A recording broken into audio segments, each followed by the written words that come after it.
All right, what is up, friend and fellow anti-netter? This is Scott Scheper here, coming to you on a Tuesday at 6:26 post meridian. This is round two, the first little start. I just shot a video, went about 2 minutes, and then my computer started crapping on itself because it realized I was bashing digital tools and bashing, what the bubble graph boys love and digital tools like Obsidian and stuff like that. Anyway, I have uninstalled the virus, and hopefully I've started to uninstall the mind virus that the digital bubble graph boys have gotten you locked into believing around the usefulness of digital note-taking and PKM systems. Now, what I'm going to talk about in this video pertains to something that I did today, just now. I just finished about like an hour-long knowledge dev session, meaning I read Umberto Eco's How to Write a Thesis, and then I created some notes on it. And I'm going to walk you through explicitly, in detail, the notes I created. And before we get any further, though, I want to make sure that I point out that it is 6:22 post-meridian on a Tuesday, but I am not a workaholic. I hate the hashtag hustler culture. I have not been here at my office since the morning. I actually had a nice, lovely, slow-moving morning with my lovely fiancée and my soul daughter, and we went to a nice F45 workout and then lounged around. I read all day, and then I also created a freaking awesome, amazing lesson and video outline and walkthrough for one of my fellow neo-intellectuals.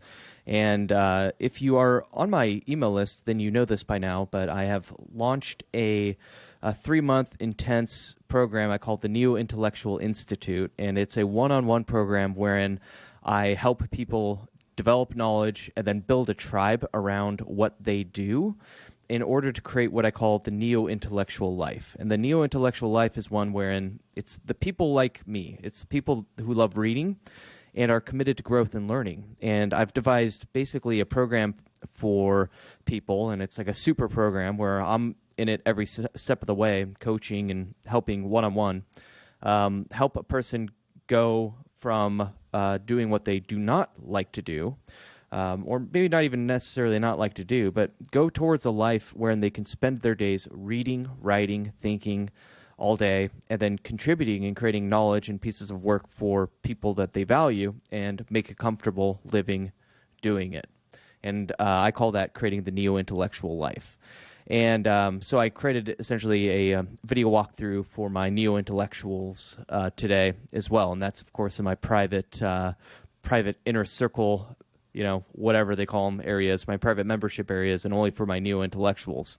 Now, after I did that, I decided, as a neo-intellectual myself, what should I do? What do I want to do? Well, I kind of felt like just reading and doing some knowledge development and reading Umberto Eco's How to Write a Thesis. One of the reasons I'm attracted to this book is a lot of people, my fellow anti-netters and people that I know, struggle with actually choosing a topic and figuring out what to write about.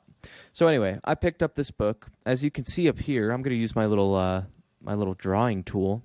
As you can see up here, I have a time cube block timer thingy, and so I actually used that. I timed myself, and I gave myself about it started as 30 minutes of reading, and then I was like, you know what, I'm having a lot of fun. I'm going to continue to read and do this. So anyway, I spent an hour reading Umberto Eco's How to Write a Thesis. Now, I got to a part on page 29, and on this page, I got to this section right here, okay? And he's talking about what is a scientific piece of work. Like, what are we in the business and field of doing and creating as scholars and researchers? And he's talking about, writing a thesis. What are we here to do? And he talks about he's here to create scientific work. And what is scientific work, or what is a work of science? And one of the things he outlines is that scientific work must be research that is useful to others. All right. And this specific part stood out to me most. He says, a work is scientific if, in addition to fulfilling the two conditions above, and in the two conditions, he outlines, it's kind of like this pedantic, kind of stupid, highbrow terminology where, the first thing he outlines is, to actually create a piece of scientific work, it must have a clear object. And what he means by that is a clear subject. Like, the thesis or the paper that you create must have a clear subject area. The second thing he talks about is similar to that, and it was kind of like redundant. So I felt like the main piece of it and the gist of actually what makes something a work of science is if it advances the knowledge of the community, meaning if it contributes something new to the community or the field in which you are a part of, then it is a work of science. And he also talks about how, and if all future works on the topic will have to take it into consideration. That is, if anyone else wants to actually write about the field, they then should take it into consideration. I kind of relate this to myself in terms of, like, for instance, if anyone wants to write about analog Zettelkasten, they would want to take into account my work on the Antinet Zettelkasten and the 4 principles of Luhmann's Zettelkasten, his notebox network, and he called it a cybernetic network, which comprises the acronym ANTI, anti. So that's, one way I would kind of relate this to myself. Of course, I would also, assume that one would want to consider the work that I have done on this if they have seen and observed as of now, it's finally edited, my book, finally edited yesterday, and all 21 chapters, 554 pages of the most beautiful, badass, deep knowledge that you will ever get on the Zettelkasten. Anyway, I think that if someone actually wanted to write about analog Zettelkasten, they would take into account that 554-page beast of a book. Okay, so anyway, the reason that this stood out to me was partly because of that, but also partly because it relates to the concept of contribution, something that constantly I see coming up for people and other anti-netters, and making the leap between growth. Growth is just sitting around reading. Growth is fine. You're growing your mind. But a lot of people just get stuck in that phase, and they never make the leap into contribution. Contribution is where you want to live. And paradoxically, if you adopt a more contribution-oriented mindset, like reading towards figuring out how I'm going to actually get an ROI and contribute from what I'm reading, that it will actually result in you actually growing more. So that's a whole theme I talk about in my book, and something that's also present in my Antinet. So let me show you what I did. Click this real quick and get back here. So here's my bib card that I was using and have created while reading this book, okay? You'll see the new one I created this bib note. This is an observation note, something I call an observation note. It is, I guess, what Zonke Arens would call a literature note. And what you'll see here is I wrote the importance of underlined contribution. That tells me that I want to look up in my index box the key term of contribution.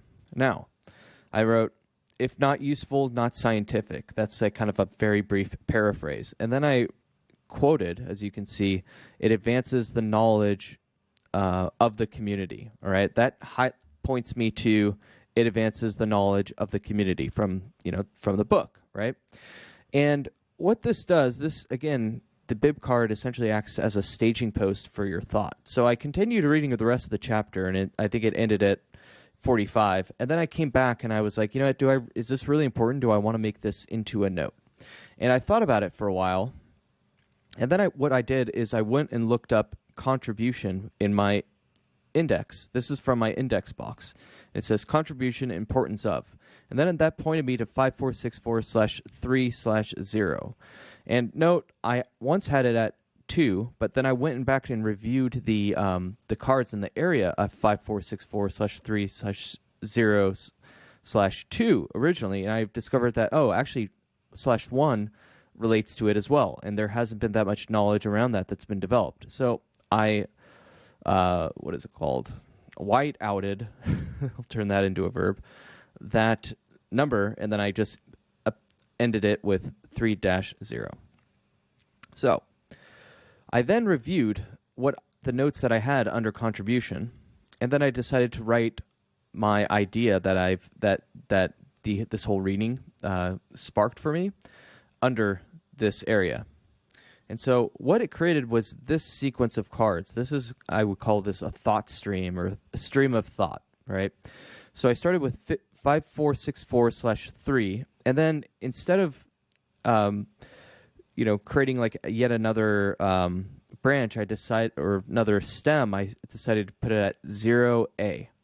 That way, it nicely would allow me to create more cards under it. So I created 5464/3/0A/1/2, 3, 4. And this is all kind of the continuation and development of this one core idea, which really sparked from Umberto Eco's page 29, this whole thing and line of thought. So what I'm going to do now is we're going to walk through each one of these cards of 5464/3/0A, starting with this one, okay? So let's do that now. So the first note I wrote, and by the way, you do your thinking on paper. I don't know, the magic just happens this way, okay? You kind of have that general notion and thought, and you start writing it out and thinking on paper, and you try to be very, very, very concise, because writing by hand is more time intensive, right? So you really have to choose and select and pick the information and knowledge that you actually want to develop. Anyway, so here we have 5464/3/0A, right? And what I wrote is, what we are aiming to create is scientific work, okay? And I'm writing this in the context of my people, the people I serve, my anti-netters, and the people I help, my fellow neo-intellectuals who I'm working with on a one-on-one basis, and helping them actually develop their knowledge and create a tribe and grow a community around building the neo-intellectual life, right? And so what we are aiming to create is scientific work. What is scientific work? I write, I put that little A there. What is a scientific work? According to the scholar Umberto Eco, a work is scientific if it, quote, advances the knowledge of the community. Or, in other words, a scientific work is one wherein the research is useful to others. In essence, we want to choose a topic for our research that contributes to others, okay? And you see the little one, I put that as a reference. That'll essentially be a footnote if I turn this into a writing piece, and it'll point me to the reader to Eco's thesis, page 29. All right, so now we're continuing this kind of line of thought, and I write, many people struggle in choosing what book they want to read next, or what they actually want to do. Sure, reading a challenging 800-page book that fascinates you seems appealing, but will it result in a true contribution? Or, if you create material from it, will it merely result in reformulation notes and a summary of some of its key ideas? Sure, book summaries are moderately useful, and I put in parentheses like Brain Pickings, that website, right? It's like, they just summarize books, and it's essentially like a way for authors to read, people that love reading to get some use and value out of, their reading. But will it actually, advance knowledge emphasized in the field? And by the way, my little, those little things, that is my little italic kind of symbol. So what I'm essentially saying here is that, a lot of people, they get stuck in choosing a book and reading a book that is just very, very, very out there and esoteric compared to actually contributing and creating value. Not only immediately, but even in the long term. A lot of people they'll read like, for instance, even, let's take myself, for example. They'll be like, oh my God, I'm attracted to the Jordan Peterson's book, Maps of Meaning. But But actually, how will that actually advance the field of what I'm currently focused on or working on, right? It will advance the field if essentially I want to argue, refute, or prove wrong what he's actually getting at, which is how, symbols, reflect and have huge psychological implications and are a very deep part of human nature, right? I don't want to do that. So I'm obviously not going to read that book. There's ways to structure this, though, as I've said in my other video of mapping out different types of forests for yourself to wander through.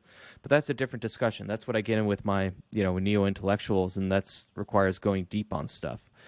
What I'm saying essentially is that a lot of people, they don't actually think through this whole process, and they don't spend a lot of time deliberately going deep on figuring out what they want to read and why they want to read. And the reason is because they are essentially stuck in growth mode.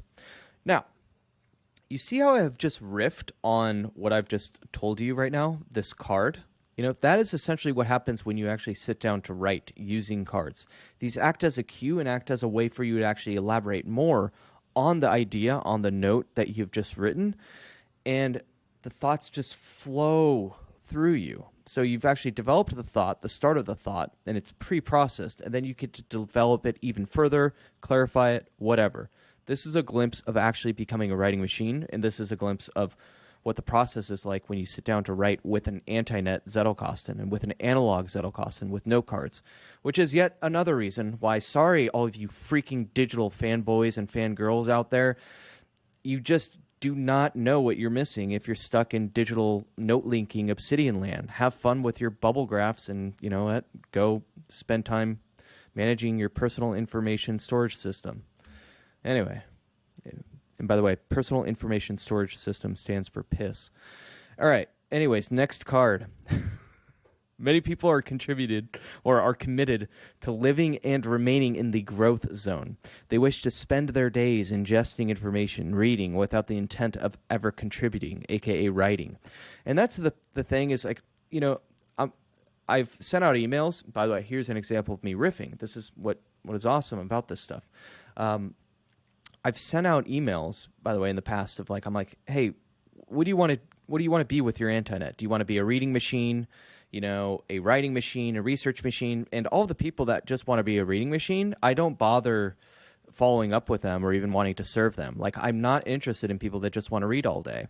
And sorry if that hits you hard, but the fact is that the Antinet and the Zettelkasten, the analog Zettelkasten, the true Zettelkasten, is for actually contributing and writing and creating, and that is what Niklas Luhmann used his for. Anyway, let's carry on.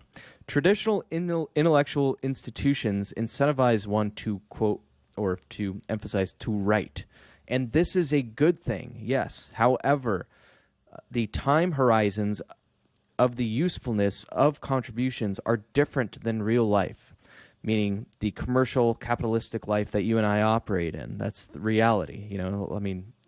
Hate to break it to you, but the people that live and operate in academic institutions, like the professors that, are others reliant, they're not really engaging with real life. They get cushy tenured jobs, and that's kind of part of the reason why the whole academia and traditional education system is constantly under attack and declining, is because they're not necessarily incentivized to contribute immediate useful contributions to the world. And I'll preface that with, I think that many of them do, right? But the time horizon is so far out that you're not sure. Some people, okay, so I'll carry on. The traditional intellectual may embark upon a 10-year project like Johannes Schmidt of Bielefeld, and they may not generate any feedback signals of their usefulness for decades to come. Now, Johannes Schmidt of Bielefeld, he's an example of someone that I think is actually, doing great work and very useful work, and he's also getting immediate feedback signals on what he's doing. He's embarked upon a project, a 10-year project. It ends, I think it started in 2020, ends in 2030, or maybe it's even 2030 something, but he's digitizing Niklas Luhmann's, repository of notes. Sure, that's useful. It does have a long time horizon and stuff, right? but it is at least seemingly useful. I think it's useful. He's an example of where time horizons, I think, and it's good to have these traditional intellectual institutions because it allows one to actually embark upon these types of projects that may not have or generate, in a capitalistic world or ecosystem or system, immediate value, right? Anyway, but then there's for every, Johannes Schmidt, there's hundreds of other academics that are just like, pursuing some fascinating field or goal that has zero chance of actually having, useful utility and value in their field. And if they do, then it's probably decades, if not, 50 years before there's some actual value to be gained from their contribution in their field. So the traditional academic intellectual is fine with indirect rewards over decades, if experienced at all. That is, the traditional intellectual is fine in producing work or research in a field that technically advances knowledge, yet has no immediate utility. The neo-intellectual is different. Instead of being others-reliant, they are self-reliant. The topics they write about and the work they do must not only contribute, opposed to the masturbatory dabblers stuck reading all day, those that just aren't even at the level of the traditional academic intellectuals, those that just read all day with zero intention of actually contributing. The neo-intellectual, on the other hand, also provides immediate value to those whom they serve. Now, before we move to the next card, do you see how also when reading from this and writing, when I go down to write from this, I will also clarify and rewrite and re-clarify. Like I'm reading to you kind of what I've written, but it's not totally word for word. I'm riffing on it and elaborating and providing more examples. This, yet again, is yet another example of what happens when you actually sit down to write using an Antinet, Zettelkasten, and the cards. You become a freaking writing machine, and all of the writer's block is essentially killed, and you get to just start writing and further developing thoughts, and yeah, it's a freaking magical experience. Especially, this is only one session. This is just my thought stream. Imagine when these thoughts are then inwardly grown and internally branched, and they have 5 other different thoughts elaborating on them between each and every card that I'm taking you through. All right, last but not least, the focus on providing immediate utility and value is a constraint that proves hugely beneficial in the long run. The neo-intellectual not only creates work that contributes to their field, they also, if thought through properly, get to spend their days reading and researching subject areas which fascinate them, without being others-reliant like traditional academic intellectuals. So reading, writing, and thinking all day about a subject area which fascinates you and has direct and immediate utility for others is 100% achievable. Yet it requires deep thought, strategy, a blueprint, a process, and in brief, it requires effort, but it's worth it. And essentially, this is, when I was writing this, I had in mind, like, this is exactly what I'm building and what we're building with the Neo-Intellectual Institute that I've created. This 3-month private program, you have to apply to actually do this, but it's all about becoming a writing machine. It's all about living and creating the neo-intellectual life, which is a much bigger goal of where people actually want to get to whenever they actually want to learn about the Antinet and developing knowledge. The neo-intellectual life is all about creating a community of people that get to share in the work that you create, gain immediate value in the work you create, and it also allows you to actually work and develop thought and write about things that fascinate you. Again, it is something that a lot of people just, think that will magically happen, but no, it takes work, it takes transformation, and and that is what I am freaking amped and pumped, and that's what half of my time is doing that. So it's freaking awesome. The other half of my time is actually living the neo-intellectual life and writing my book, which I'm really stoked and excited that, my copy editor, finished editing the book. I finished editing or integrating all of her copy edits, and man, it's freaking game time. So anyway, hope you enjoyed this video. Hope it helped you. Hopefully you got a glimpse into what it's actually like close up, creating and developing knowledge using an Antinet Zettelkasten. As always, click the description, click subscribe. I'm trying to reach my goal of 2,000 subscribers. So depending on the time you watch this, I'll either be there and or have far surpassed that. But please help this channel grow, and peace and love, and hope this helped you out. Anyway, talk to you later. Bye-bye now.